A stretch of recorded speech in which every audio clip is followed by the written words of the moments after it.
Ndabizi ushobora kuba wumvishe ino ndirimbo. Youngest charge imyaka nkakurusha buzz. Ni EP yasohotse kuri album ya Ho Legacy yayise Youngest Church.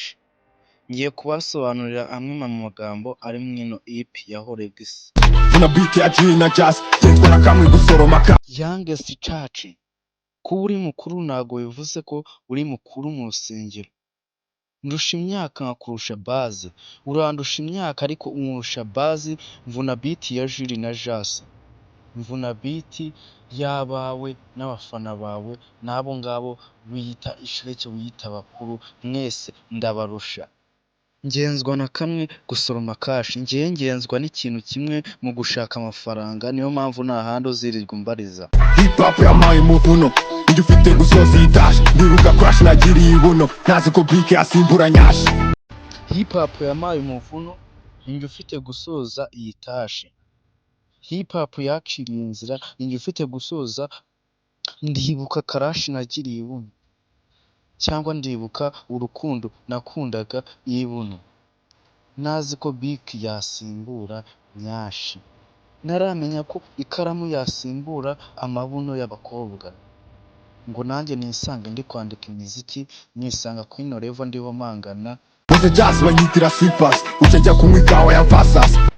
Nkoze ipi banyumvira sipasi, mbyuka njya kunywa ikawa ya Vasas. Mbyuka njya kunywa icyayi cyo muri RBA cyangwa muri Rwanda TV muri Vasas ndi kumwe na Lucky. Wazumbaza iki? Binashema dupanga ibisabwa ngo mere nka Bruce tumanuze babas. Iyo ni indi chapter y'uwarunzi narabuye usanga kutazi ndani ya Njye na Shema dupanga ibisabwa ngo mere nka bufu manuze babase. Iyo ni iyindi kata y'uwarunzi naraba umusaga utazi indani yuko yapingaga kava.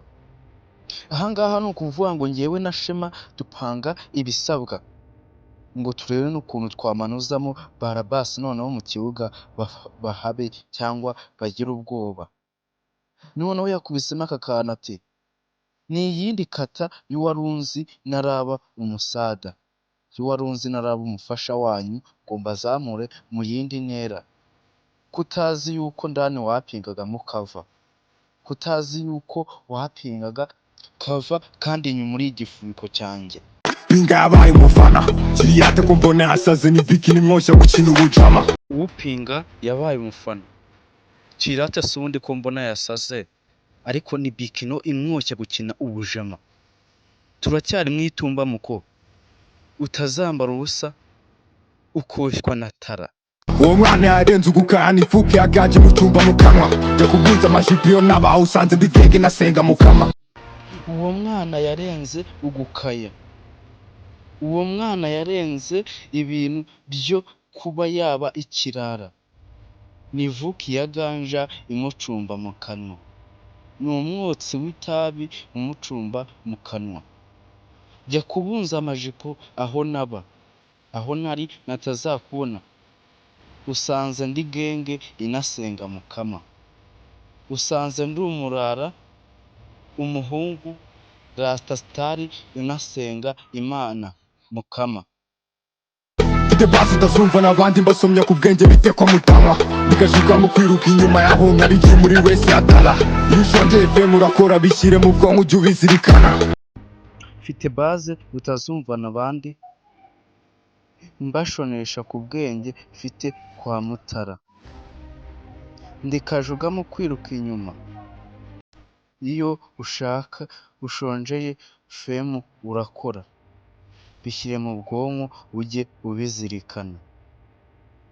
Iyo ushonjeye FM cyangwa ushonjeye kujya radiyo urakora cyane.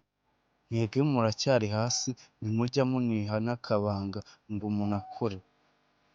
Ni ukwirirwa muburinga ibintu bidafite gahunda. Aho ndibumbikesha gukora gukata igihe nyiri ufite itara.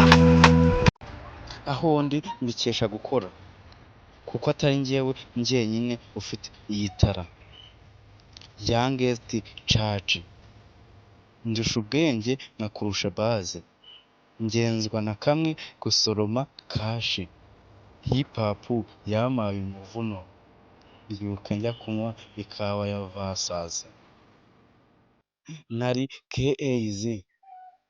Niba wakunze ino video ndagusaba gukora subscribe, share and comment y'ibyo mubona twakongeramo cyangwa indi ndirimbo twakoraho, cyangwa niba mwabonye ari byiza mwavuga ati ejo ongera ukore video nk'iyi ngiyi. Ciao murakoze, muri ab'agaciro. Aho ndi mbikesha gukora, kuko atari njyewe njyenyine ufite iyi tara. Youngest Church.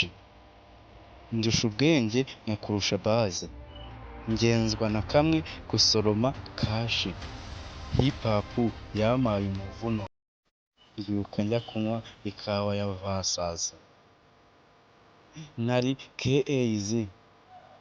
Niba wakunze ino video ndagusaba gukora subscribe, share and comment y'ibyo mubona twakongeramo cyangwa indi ndirimbo twakoraho, cyangwa niba mwabonye ari byiza mwavuga ati ejo ongera ukore video nk'iyi ngiyi. Ciao murakoze, muri ab'agaciro.